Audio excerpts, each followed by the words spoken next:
Tiga. Assalamualaikum warahmatullahi wabarakatuh. Selamat malam semuanya. Eh, Pertama, terima kasih kepada dosen pengampu, Prof. Dr. Diploma Engineer Insinyur Reynaldo Zoro atas materi yang telah diberikan.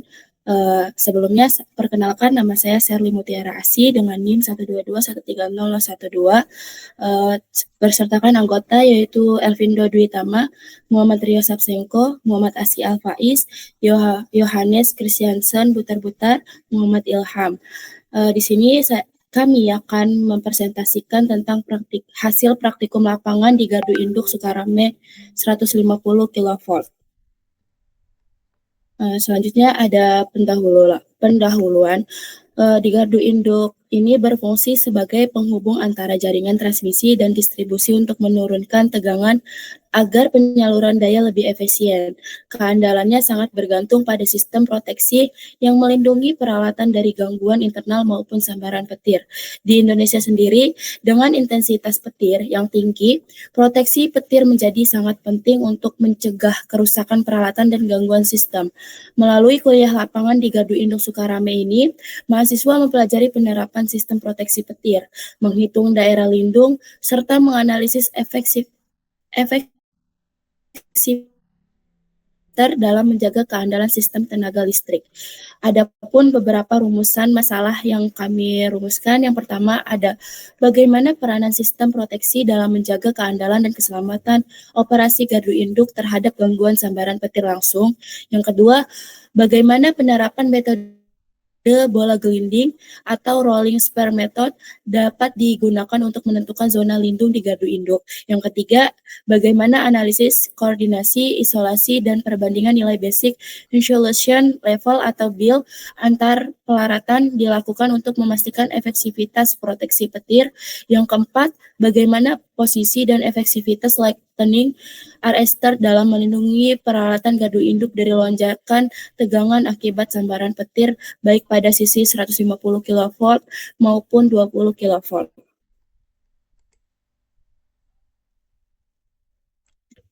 Adapun bahasan pertama dari praktikum kuliah lapangan ini yaitu mengenai rolling spare method atau metode bola gelinding, yaitu karakteristik petir dan analisis perhitungan daerah lindung dan sudut lindung. Jadi petir di daerah tropis cenderung memiliki arus puncak dan kecuraman yang lebih besar dibandingkan wilayah subtropis. Berdasarkan pengukuran untuk kondisi Indonesia, nilai arus puncak negatif untuk statistik 50% adalah 40 kA dengan kecuraman rata-rata 30 kA per mikrosecond. Sedangkan untuk statistik 85%, arus puncak yang sering dipakai adalah 18 kA berdasarkan referensi data parameter yang digunakan sebagai acuan dalam analisis berikut. Untuk mendapatkan jangkauan sudut lindung dan gambaran sudut lindungnya, ada 3 metode yang digunakan. Yang pertama itu ada metode bola gelinding untuk menentukan wilayah terlindung dari sambaran langsung, pendekatan Armstrong-Whitehead yaitu untuk menghitung jarak sambaran efektif atau R, dan pendekatan Hase-Weisinger untuk menghitung sudut lindung atau theta. Rumus utamanya itu ada dua. Yang pertama untuk mencari jarak sambaran, R sama dengan 6,7 dikali I pangkat 0,8. Untuk sudut lindung, theta sama dengan sin pangkat min 1 1 dikurang H per R, di mana I adalah arus puncak petir dalam satuan kiloampere, H merupakan tinggi menara dalam satuan meter, R merupakan jari-jari jangkauan sambaran, dan theta merupakan sudut lindung dari sumbu vertikal. Nah, berdasarkan data, tinggi menara yang diambil yaitu 36 meter untuk dua titik arus yang relevan. Dihitung nilai jangkauan R dan sudut theta sebagai berikut. Untuk arus 40 kA, yang pertama itu hitung jangkauannya. R sama dengan 6,7 dikali 40 pangkat 0,8 sama dengan untuk jangkauannya sebesar 128,15 meter. Untuk sudut lindung terhadap vertikalnya, theta sama dengan sin pangkat min 1 1 dikurang 36 dibagi 128,15 sama dengan 45,98 derajat. Untuk sudut lindung terhadap horizontal adalah 90 derajat dikurang theta sama dengan 44,02 derajat. Untuk arus 18 kilo ampere, pertama itu hitung jangkauannya dulu. R sama dengan 6,7 dikali 18 pangkat 0,8 sama dengan jaraknya itu 67,65 meter. Untuk sudut lindungnya theta sama dengan sin pangkat min 1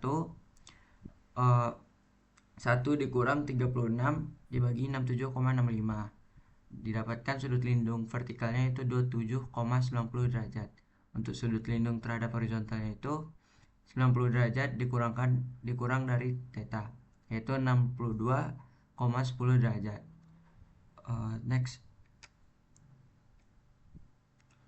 Nah, di sini adalah gimana kita mengilustrasikan daerah lindung yang kita dapat dari jarak jangkauan dan sudut lindung vertikal dan horizontal yang telah kita hitung tadi. Di sini terdapat metode bola dinding pada arus 40 kilo ampere tampak depan dan tampak samping. Begitu juga dengan 18 kilo ampere tampak depan dan tampak samping. Simulasi ini berguna untuk melihat beberapa jangkauan yang dapat diproteksi dari sistem ini, dan sudut lindungnya kita pakai yang habis kita hitung tadi. Next. Nah, berdasarkan model rolling spur dengan jari-jari Armstrong Whitehead, menara setinggi 36 meter memiliki zona perlindungan horizontal kurang lebih 128 meter untuk kemungkinan sambaran 50% dengan arus 40 kA. Yang kedua itu zona perlindungan kurang lebih 67,7 meter untuk kemungkinan sambaran 85% dengan arus 18 kA. Secara sudut perlindungan, pada kasus 50% sudut perlindungan sekitar 44 derajat di bawah horizontal. Yang kedua, kasus 85% sudut perlindungan sekitar 60 derajat di bawah horizontal. Semua peralatan yang berada di bawah garis sudut tersebut termasuk dalam zona perlindungan menara. Semakin besar arus puncak petir, maka semakin luas daerah lindung yang terbentuk. Sebaliknya, arus puncak yang lebih kecil menyebabkan zona lindung menyempit, sehingga sebagian peralatan bisa berada di luar area perlindungan. Tingkat keamanannya menurun. Tegangan pada menara dan resiko black flashover. Sambaran petir yang mengenai menara transmisi menyebabkan kenaikan tegangan sesaat pada puncak menara akibat dua komponen utama, yaitu tegangan jatuh pada tahanan kaki menara dan tegangan induksi akibat induktasi batang menara. Kenaikan tegangan ini penting untuk dianalisis karena menentukan apakah sistem isolasi menara mampu menahan impuls tegangan akibat sambaran petir. Persamaan dasar yang digunakan yaitu Vm sama dengan IS dikali RE plus L DI per dt plus VL.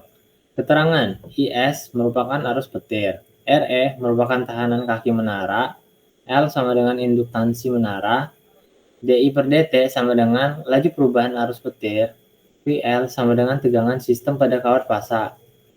Diketahui H sama dengan 36 meter, L sama dengan 0,8 mikrohidra per M, IS sama dengan 40 K ampere. DI per dt sama dengan 30 kA per mikro S. RE sama dengan 10 ohm, sistem 150 kV. Induktansi total menara L total sama dengan 0,8 dikali 36 sama dengan 28,8 mikrohidra. Tegangan tahanan kaki menara VR sama dengan 40 K dikali 10 ohm sama dengan 40 kilovolt. Tegangan induktansi menara VL sama dengan 28,8 mikrohidra dikali 30 kiloampere per US sama dengan 864 kilovolt.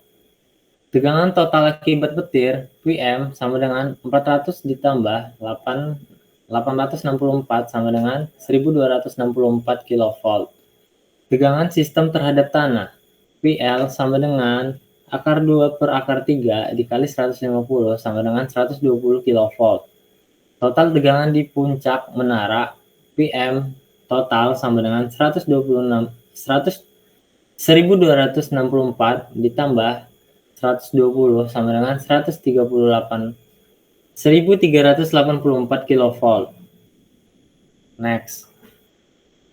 Analisis tegangan pada menara dan resiko back flashover. Hasil perhitungan menunjukkan bahwa tegangan puncak menara akibat sambaran petir mencapai sekitar 1384 kV. Nilai ini melebihi kemampuan isolator sistem transmisi 150 kV yang umumnya memiliki BIL atau biasa disebut Basic Impulse Insulation Level sebesar 1100 kV. Kondisi tersebut menunjukkan bahwa energi impuls akibat petir melampaui batas kemampuan isolator, sehingga sangat berpotensi menimbulkan back flashover, yaitu loncatan balik tegangan dari struktur menara menuju kawat fasa melalui permukaan isolator. Fenomena ini dapat menyebabkan gangguan pada sistem transmisi, pemutus arus, bahkan kerusakan pada peralatan. Besarnya tegangan yang timbul sangat dipengaruhi oleh tahanan kaki menara dan nilai induktansi konduktor. Semakin besar tahanan pentanahan, semakin tinggi tegangan yang terbentuk pada puncak menara. Oleh karena itu, langkah mitigasi yang disarankan meliputi penurunan nilai tahanan tanah dengan memperbaiki sistem grounding, memperluas area elektroda, serta penggunaan isolator dengan ketahanan impuls yang lebih tinggi agar sistem transmisi 150 kV tetap stabil dan aman saat terjadi sambaran petir. Terlihat seperti grafik di samping. Next. Koordinasi isolasi peralatan gardu induk. Susunan dan fungsi peralatan utama GI. Pada sistem tenaga listrik, gardu induk GI berperan penting sebagai penghubung antara jaringan transmisi dan distribusi. Di gardu induk 150 kV Sukarame, peralatan-peralatan utama tersusun mulai dari ujung saluran transmisi hingga ke transformator daya. Sehingga peralatan memiliki fungsi tertentu yang saling berkaitan dalam menjaga keandalan kestabilan keamanan sistem. Adapun susunan peralatan yaitu lightning arrestor, disconnecting switch atau biasa disebut pemisah, current transformator yaitu CT, voltage transformer yaitu VT, circuit breaker CB atau pemutus tenaga PMT, power transformator yaitu trafo daya, bus bar, grounding, dan kawat tanah. Terlihat susunan gardu induk 150 kV Sukarame. Dan di samping ini terlihat layout tampak atas gardu induk 150 kV Sukarame. Next. Baik, selanjutnya adalah di mana beberapa peralatan-peralatan atau susunan peralatan yang pada gardu induk yang telah dijelaskan oleh teman saya akan saya jelaskan lebih rinci beserta fungsi dari masing-masing peralatan yang ada. Yang pertama adalah lightning arrestor yang mana berfungsi sebagai pelindung utama dari lonjakan tegangan akibat sambaran petir atau surja hubung. Selanjutnya adalah dipasang di ujung saluran transmisi sebelum peralatan utama lain di gardu induk. Lalu lightning arrestor juga mengalirkan arus lebih ke tanah sehingga tidak merusak transformator CT maupun VT. Selanjutnya adalah lightning arrestor tidak menghantarkan arus pada kondisi normal setelah aktif saat tegangan berlebih. Lalu selanjutnya adalah setelah lonjakan berakhir, arrestor otomatis memutuskan aliran ke tanah. Dan yang terakhir adalah menjaga keandalan dan umur peralatan dari gardu induk itu sendiri. Lalu selanjutnya adalah disconnecting switch atau biasa kerap disapa sebagai DS. Yang pertama digunakan untuk memisahkan atau mengisolasi bagian tertentu dari sistem tenaga listrik. Selanjutnya tidak dirancang untuk memutus arus beban, hanya digunakan pada kondisi tanpa arus. Lalu yang ketiga adalah ditempatkan di sebelum dan sesudah CB atau CT untuk memudahkan pemeliharaan. Lalu memberikan jaminan keselamatan bagi petugas selama pekerjaan pemeliharaan. Lalu dapat dioperasikan secara manual maupun motorik dari ruang kontrol. Dan yang terakhir, pada fungsi disconnecting switch atau DS memiliki beberapa jenis umum, yang mana double brick horizontal, tipe dengan kontak terbuka dengan terlihat jelas. Lalu selanjutnya adalah current transformer atau CT. Yang pertama adalah menurunkan arus sistem yang besar. Lalu selanjutnya adalah prinsip kerjanya berdasarkan induksi elektromagnetik. Lalu untuk sifat yang ketiga, pada CT sendiri ditempatkan di antara DS dan CB agar arus yang mengalir dapat dimonitoring. Lalu selanjutnya yang keempat adalah mengirim sinyal ke alat ukur atau metering dan relay proteksi arus lebih. CT juga berperan penting dalam sistem proteksi gangguan arus lebih atau OCR dan IF. Lalu CT sendiri terdiri dari inti besi, lilitan primer, dan lilitan sekunder. Dan untuk yang terakhir, CT sendiri memungkinkan pendeteksian cepat bila terjadi arus abnormal atau short circuit. Lalu peralatan yang selanjutnya adalah voltage transformer atau kerap disapa VT, yang mana sifatnya sendiri menurunkan tegangan tinggi sistem menjadi tegangan rendah proporsional. Lalu VT sendiri digunakan untuk pengukuran tegangan, sinkronisasi, serta proteksi tegangan. Dan selanjutnya, VT sendiri memiliki prinsip kerja sama seperti trafo biasa atau trafo pada umumnya, yang berdasarkan induksi elektromagnetik. Output VT sendiri terhubung ke alat ukur tegangan dan relay proteksi, atau OVR atau UVR. VT sendiri ditempatkan di sisi busbar atau outgoing feeder untuk memantau tegangan sistem, yang mana jenis VT sendiri digunakan induktif VT dan kapasitif VT atau biasa disingkat sebagai CVT. Selanjutnya, voltage transformer atau VT sendiri menjamin akurasi pengukuran dan proteksi sistem tenaga listrik. Lalu peralatan yang selanjutnya pada gardu induk adalah circuit breaker atau CB, di mana CB ini adalah alat utama untuk memutus dan menghubungkan rangkaian listrik dalam kondisi normal maupun gangguan. Lalu selanjutnya, melindungi sistem dari beban lebih atau overload dan hubung singkat atau short circuit, di mana CB sendiri memiliki jenis yang umum digunakan pada gardu induk 150 kV adalah SF6 circuit breaker. Yang selanjutnya, gas SF6 berfungsi untuk memadamkan busur api atau arc yang terjadi saat pemutusan. CB juga dapat dioperasikan secara otomatis oleh relay atau manual oleh operator. Lalu selanjutnya, CB sendiri dapat dibuka kembali setelah gangguan diatasi, dan CB dilengkapi dengan kontak utama, kontak busur, serta ruang gas dan sistem pegas. Lalu terdapat power transformer atau trafo daya, yang mana trafo daya sendiri memiliki komponen utama yang menurunkan tegangan dari 150 kV atau dalam kurung transmisi menjadi 20 kV atau dalam kurung distribusi. Yang mana trafo daya juga bekerja berdasarkan induksi elektromagnetik antara lilitan primer dan sekunder.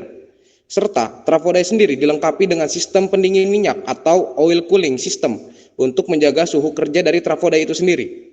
Di mana trafo daya sendiri memiliki proteksi utama, yaitu Buchholz relay, temperatur indikator, serta pressure relief valve. Dan power transformer atau trafo daya memiliki oil level indikator yang mana memastikan volume minyak sendiri cukup dalam keadaan beroperasi. Lalu selanjutnya, trafo daya memastikan daya listrik tetap stabil, efisien, dan aman disalurkan ke dalam distribusi. Dan yang terakhir, trafo daya menjadi komponen dengan kapasitas terbesar dan paling vital di gardu induk. Untuk selanjutnya bisa dilanjutkan oleh rekan saya. Pada busbar berfungsi sebagai pengantar utama yang menghubungkan antar peralatan di gardu induk. Nah, yang menjadikan titik penghubung antara incoming dan outgoing line. Nah, itu yang menyebabkan fleksibilitas pengoperasian sehingga bagian sistem dapat diisolasi tanpa mematikan keseluruhan gardu. Jenis konfigurasinya yaitu ada single line busbar system yang sederhana, ekonomis tapi kurang andal. Terus ada double busbar system, lebih andal, memungkinkan perawatan tanpa padam. Dan terakhir, transfer busbar system digunakan untuk transfer beban sementara. Selanjutnya itu grounding. Nah, ini untuk menyalurkan arus gangguan atau tegangan lebih langsung ke tanah. dengan melindungi peralatan dan operator dari tegangan sentuh bahaya, terus menetralisir beda potensi antara peralatan agar sistem tetap seimbang, terus terdiri dari konduktor tembaga, batang tanah galvanis, dan konektor logam.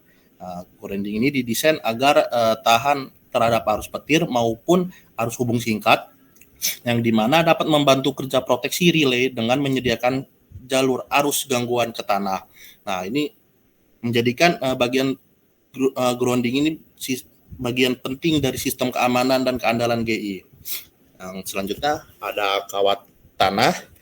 Kawat tanah ini dipasang di puncak menara transmisi sebagai pelindung konduktor fasa, yang dimana menangkap sambaran petir langsung agar tidak mengenai konduktor utama dengan mengalirkan arus petir ke sistem petanahan di dasar menara, yaitu dengan bermaksud mengurangi kemungkinan gangguan akibat tegangan lebih impuls petir. Kawat tanah ini terbuat dari baja galvanis dengan kekuatan mekanik tinggi yang memiliki hambatan rendah ke tanah agar arus petir cepat tersalurkan. Nah, kawat tanah ini bagian penting juga dari sistem eksternal pada jaringan transmisi.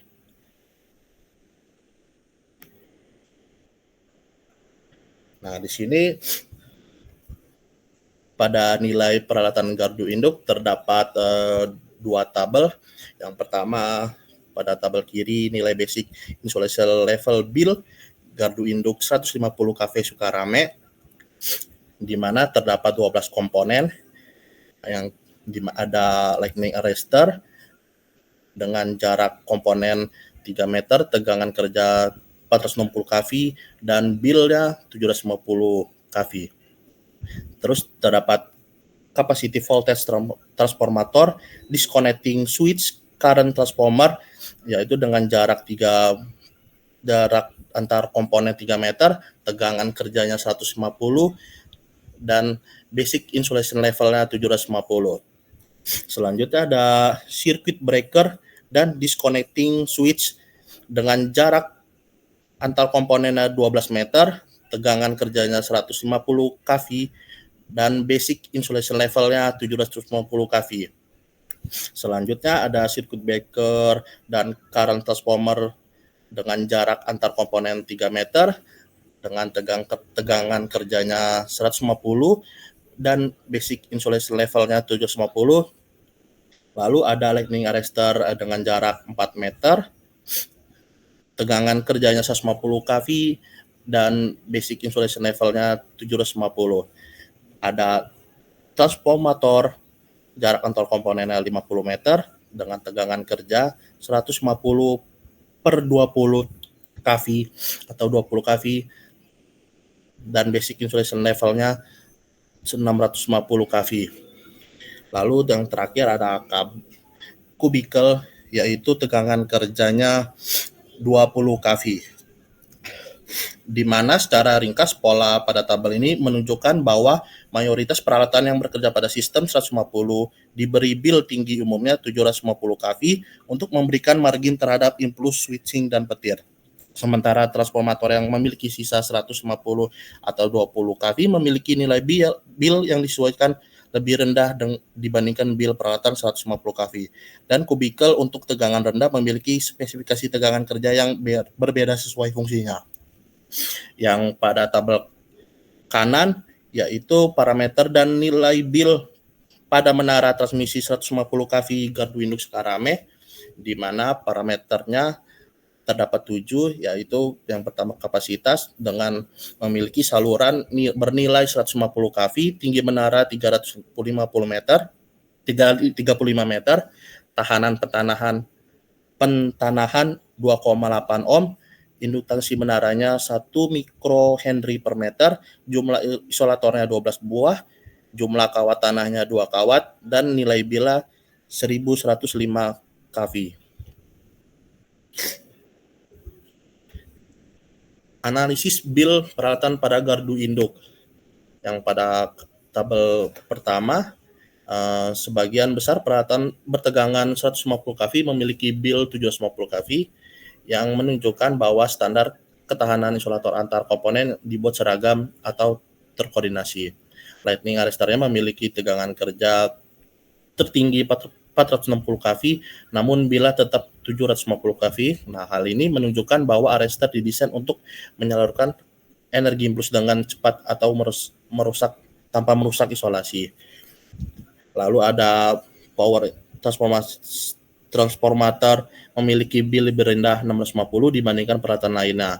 Nah, hal ini disebabkan oleh adanya isolasi internal yang lebih kompleks dan rasio tegangan primer sekunder 150 atau 20 kV. Nah, isolasi sisi 150 kV transformator tidak perlu setinggi isolasi udara peralatan luar karena sudah dilindungi oleh minyak trafo dan arrestor. Nah, dari keseragaman nilai bill 750 kV pada peralatan eksternal arrestor CTVT, CB, dan DS menandakan adanya koordinasi isolasi yang baik di mana semua komponen dapat menahan lonjakan tegangan dengan level yang sama tanpa terjadi flashover atau loncatan listrik. Pada tabel kedua yang sebelah kanan tadi, nilai bill menara 1105 kV jauh lebih tinggi dibanding peralatan di gardu 750 kV.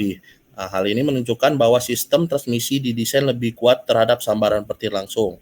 Nah, dengan pentahanan rendah 2,8 ohm menandakan sistem grounding yang baik sehingga arus petir cepat dialirkan ke tanah. Dengan tinggi menaranya 35 meter dan adanya 2 kawat tanah berfungsi untuk memperluas area perlindungan dari jarak petir. Dari jumlah isolator 12 buah menambah panjang lintasan isolator creep patch distance meningkatkan kemampuan menahan tegangan lebih. Dengan induksi kecil 1 mikro Henry per meter, tegangan impuls dari petir teredam lebih cepat. Boleh dilanjut.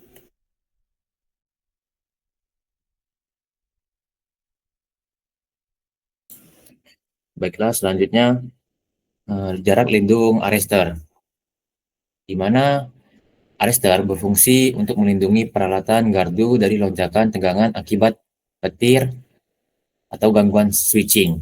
Setiap arrestor memiliki jarak lindung atau L yang menunjukkan sejauh mana proteksi efektif diberikan.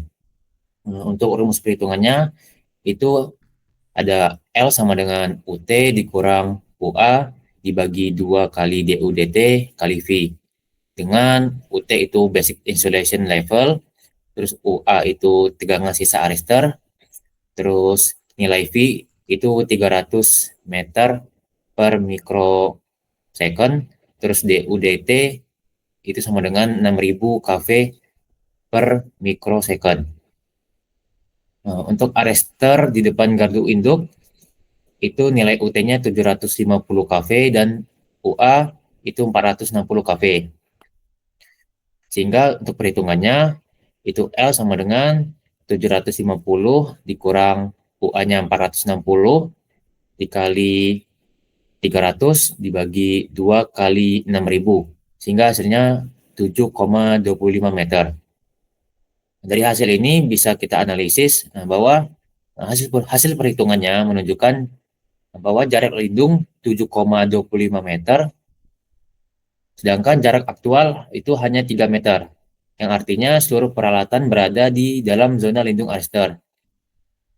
Untuk posisi pemasangan, arrestor sudah ideal dan mampu memberikan perlindungan maksimal terhadap peralatan di sisi input gardu. Selanjutnya, ada arrestor di depan transformator, itu nilai UT-nya 650 kV dan UA-nya 460 kV. Dimasukkan ke dalam perhitungan, L sama dengan 650 dikurang 460 dikali 300 dibagi 2 kali 6000. Hasilnya 4,75 meter. Hasil ini juga bisa dianalisis bahwa hasil perhitungan menghasilkan jarak lindung 4,75 meter. Sementara untuk jarak aktualnya itu 5 meter. Sehingga posisi arrestor itu sedikit di luar zona lindung, namun masih aman karena tegangan yang diterima trafo masih di bawah batas bill. Untuk hasil optimal, sebaiknya arrester itu digeser mendekati trafo kurang lebih 4 meter agar perlindungan lebih menyeluruh. Selanjutnya, ada tegangan impuls paling tinggi, di mana peralatan dengan tegangan impuls tertinggi itu terdapat di sisi depan gardu induk dengan nilai bilnya 750 kV, lebih tinggi dari sisi transformator yaitu 650 kV. Nah, pada sisi depan GI, ini menjadi titik paling kritis terhadap lonjakan tegangan akibat petir atau transient. Untuk arrester di depan GI itu berfungsi sebagai komponen proteksi utama dari lonjakan tegangan. Untuk efektivitas arrester ini dipengaruhi oleh penempatan yang tepat dan tahanan pentanahan yang rendah. Arrester berfungsi menjaga agar tegangan sisa menuju transformator tidak melebihi dari batas isolasi maksimum. Dan penempatan arrester yang benar ini menjamin keandalan sistem proteksi tegangan tinggi. Kemudian pembacaan counter arrester. Hasil pembacaan counter itu menunjukkan bahwa arrester telah bekerja 17 kali dengan arus pelepasan kurang lebih 0,6 mA pada gardu induk Sukarame, yang menunjukkan bahwa arrester masih berfungsi baik dalam menyalurkan energi lebih dari lonjakan tegangan. Lonjakan tersebut kemungkinan besar bukan dari sambaran petir langsung, tetapi induksi tegangan atau switching. Sistem proteksi di gardu Sukarame itu beroperasi normal sesuai fungsinya. Kondisi proteksi secara umum masih baik dan efektif. Kemudian perlu adanya pemeliharaan rutin yang diperlukan, yang meliputi 1. Pengukuran tahanan pertanahan, 2. Pemeriksaan kondisi visual arrester, dan 3. Pencatatan hasil counter secara berkala. Nah, selanjutnya ada analisa arrester pada sisi 20 kV. Metode bola bergulir digunakan untuk menentukan zona aman terhadap sambaran petir dengan menggulirkan bola imajiner di atas peralatan. Jari-jari bola ini ditentukan oleh tingkat proteksi petir atau LPL, di mana makin tinggi proteksi, makin kecil radiusnya. Hasil analisis arrester menunjukkan sisi 20 kV trafo berada di dalam zona aman karena sudah terlindungi oleh kawat tanah dan sistem grounding. Untuk penambahan arrester tidak diperlukan karena sistem penangkal petir eksternal sudah efektif menahan sambaran langsung. Tidak ada bagian sisi 20 kV yang terpapar langsung di luar zona perlindungan. Untuk resiko tegangan lebih dari sambaran langsung sudah diminimalkan oleh rancangan proteksi eksternal. Pada lokasi pemasangan arrester di jaringan 20 kV, arresternya melindungi dari lonjakan tegangan akibat petir atau switching. Namun untuk penempatannya bergantung pada kebutuhan teknis dan efisiensi biaya. Pada sisi 20 kV, jarang dipasang arrester langsung karena sudah adanya proteksi eksternal seperti kawat pelindung, batang penangkal petir. Pada peralatan memiliki nilai bil tinggi, namun mampu menahan tegangan impuls sesaat. Kemudian lebih efisien untuk memasang arrester di panel feeder atau switchgear agar satu unit melindungi beberapa peralatan. Untuk sistem luar ruang atau trafo tiang, arrester ditempatkan dekat busing trafo agar surja petir langsung diredam sebelum masuk ke bulitan. Pada jarak konduktor dan sistem pentanahan juga harus diperhatikan untuk memastikan arus petir tersalurkan aman ke tanah.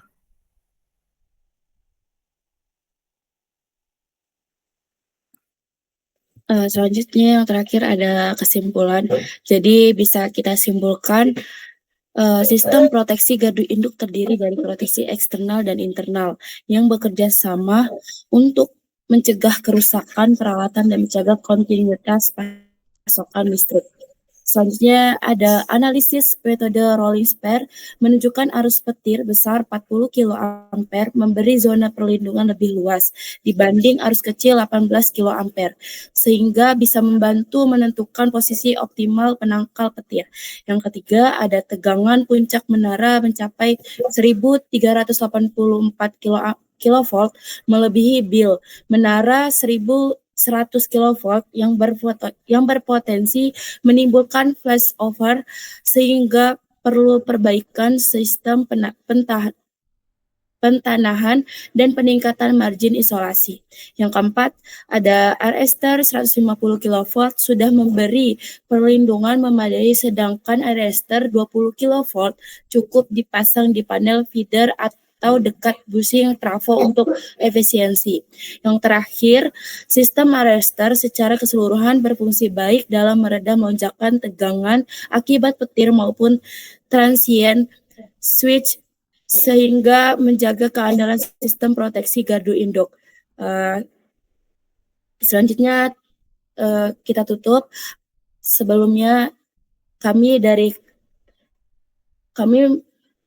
terima kasih kepada Pak Prof. Zoro yang telah memberikan waktunya. Mau ada kata salah ataupun tingkah laku yang tidak enak, kami mohon maaf. Kami tutup. Assalamualaikum warahmatullahi wabarakatuh.